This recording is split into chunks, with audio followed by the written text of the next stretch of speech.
Hey guys, what's up? So today it's March 7, 2024 and it's exactly 60 days magsimula nung na-breed natin si Blight with Putin, and it's supposed to be dapat term na niya ngayon, due date na niya. Pero as you can see in the video, walang pregnancy na nangyari. And ito yung tinatawag na false pregnancy, which is an occurrence sa mga nagbe-breed ng aso. And suki si Mr. Top Bully dito.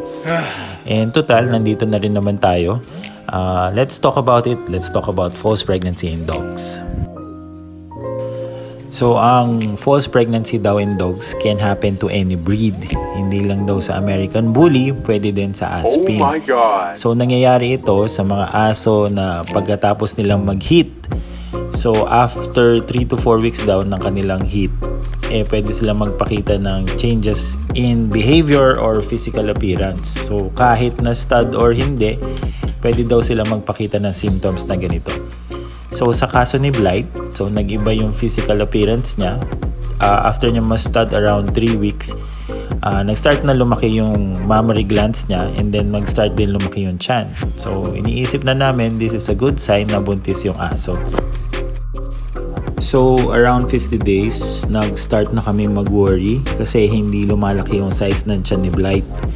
So, usually, pag ganitong time na kasi, kahit isa or dalawa lang yung laman, talagang makikita mo na lumalaki yung tiyan. Pero sa case ni Blight, wala talaga nagbago. So, pag ganito din, ang pwede niyong gawin, dalhin niyo na sa vet para magpa-ultrasound. So, dahil sabi ko nga, suki na si Mr. Top Bully sa mga ganitong sitwasyon, hindi na tayo nagpa-ultrasound. So, alam naman natin na hindi talaga siya buntis. So, itong mga ganitong balita isa sa mga ayaw na balita ng mga breeder. Pero parte talaga ito ng pagbe-breed ng aso. So you just have to move on at huwag mag-focus sa negative. So what went wrong? Kung check natin kung saan ba tayo nagkulang, parang wala naman.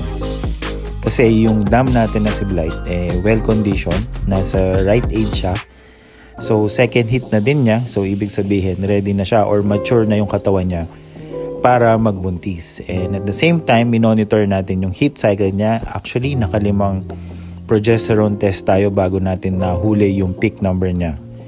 And then, syempre, doon naman sa sire na si Putin, isa sa mga pinaka-gwapong aso ngayon, proven naman siya. At syempre, dahil alam naman natin na kay paring Jason yan, at hindi naman sila nagkukulang sa preparasyon, no? So, ito yung tinatawag na talagang it's just not the right time. So, ayun. So, focus lang. Move forward tayo mga idol.